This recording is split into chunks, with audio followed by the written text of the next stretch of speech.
Finally game Changer movie cinema trailer release అయింది. ఇది మాత్రం ట్రైలర్ రివ్యూ కాదు, నాకు అనిపించిన ఒపీనియన్. సో చాలా మంది నెగిటివ్ కామెంట్ చేస్తున్నారు. అసలు ట్రైలర్ లో ఏముంది, స్టోరీ ఏంటో చెప్పలేదు, స్టోరీ రివీల్ చేయలేదు, అంతా కూడా గజిబిజి గందరగోళంలా ఉందంటే అసలు స్టోరీ ఏంటో ట్రైలర్ లోనే చెప్పేస్తే అసలు సినిమా చూడడం ఎందుకు? అంతే కదా. ట్రైలర్ అంటే ఏంటి, సినిమాలో ఏముంది, ఏం చూపించబోతున్నారు, అది ఎంత విజువల్ గ్రాండ్ గా ఉంటుంది, సినిమాలో ఇంపార్టెంట్స్ ఏం ఉండబోతున్నాయి, ఎవరెవరు ఉండబోతున్నారు, అదంతా రివీల్ చేయడమే. కానీ ఇది కథ, ఇలా ఇలా జరిగింది అన్ని క్లియర్ డీటెయిల్ గా ఎక్స్ప్లెయిన్ చేసేస్తే ఇంకా చూడడం ఇది సినిమా. సో నా వరకు నాకైతే గేమ్ చేంజర్ ట్రైలర్ అనుకున్న దానికంటే ఇంకా అద్భుతంగా ఉంది. ఎందుకు ఈ మాట చెప్తున్నానంటే అసలు ఇంత గ్రాండియర్ గా ఉంటుందో నేనైతే ఎక్స్పెక్ట్ చేయలేదు. మీరు ఏ ఫ్రేమ్ చూసినా మినిమం 1000 మంది తక్కువ లేరు. అలాగే ఇంకా రామ్ చరణ్ లుక్స్ గురించి అయితే ఎంత చెప్పినా తక్కువే. అసలు స్టూడెంట్ లుక్ అంట గడ్డంలో ఉంది, అంత అయితే నాకు బ్రహ్మాండంగా నచ్చింది. అలాగే ఐఏఎస్ ఆఫీసర్ లుక్ లో సింపుల్ సూపర్ గా ఉన్నాడు. ఇంకా విలేజ్ క్యారెక్టర్ కూడా చాలా సాధారణ పౌరుడిలా చాలా బాగున్నాడు. అలాగే ట్రైలర్ లో హైలైట్ గా వచ్చేసి అయితే ఇక విలన్ క్యారెక్టర్ చేస్తున్న ఎస్ఏ సూర్య. అది అసలు లాస్ట్ లో ఒక షార్ట్ వేసాడు, ఏం రా అంటే రాయి రా అని చెప్పేసి, నన్ను రా అంటారంటే రాకి రా సార్కి సార్ అని మా నావుడు ఇచ్చేది. అసలు అదిరిపోయింది రియాక్షన్. అలాగే అందరూ చెప్తున్న హెలికాప్టర్ షాట్, హెలికాప్టర్ నుంచి దిగుతూ కత్తి తీస్తూ లింగి కట్టి మా నోడు వస్తున్న మామూలుగా లింగి కట్టుకుని వస్తేనే నడిస్తేనే ఫ్యాన్స్ విజిల్స్ థియేటర్ లో తగలడిపోతాయి. అట్లాంటిది హెలికాప్టర్ నుంచి లింగి షాట్, అసలు అది హైలైట్.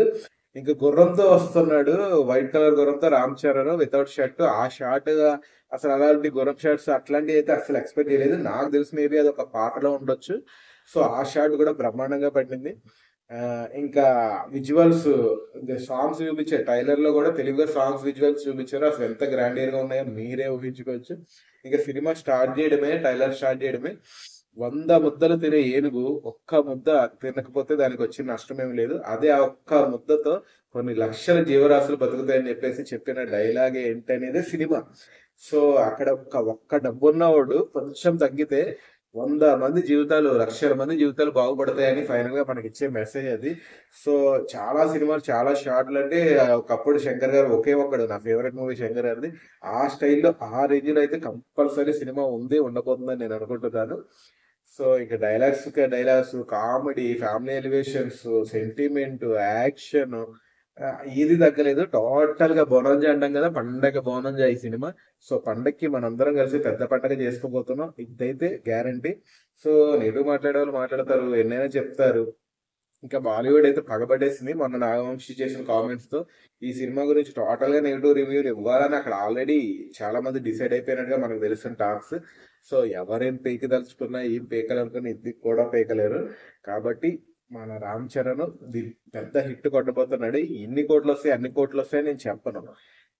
చాలా సినిమాలు ఇట్లా అవుతున్నాయి, ఇదేం సినిమా రా బాబు అని అనుకున్న సినిమాలు కూడా 100 కోట్లు వస్తున్నాయి. కానీ అలా కాకుండా ప్రతి ఒక్కడికి నచ్చి జెన్యున్ గా బా సినిమా చూసారో సూపర్ ఉందరా అనే మాట ప్రతి ఒక్కడి నోటి నుంచి వస్తుంది. అదైతే పక్కా 100% రాసి పెట్టుకోండి, అందులో ఎటువంటి సందేహం లేదు.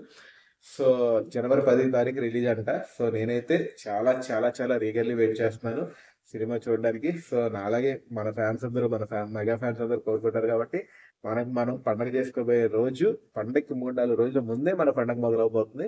So all the best Game Changer movie. ఇంకా శంకర్ గారి గురించి ఏమని చెప్తా అండి, ఆఫ్టర్ సినిమా చూసినాక ఆయన గురించి మాట్లాడుకుందాం.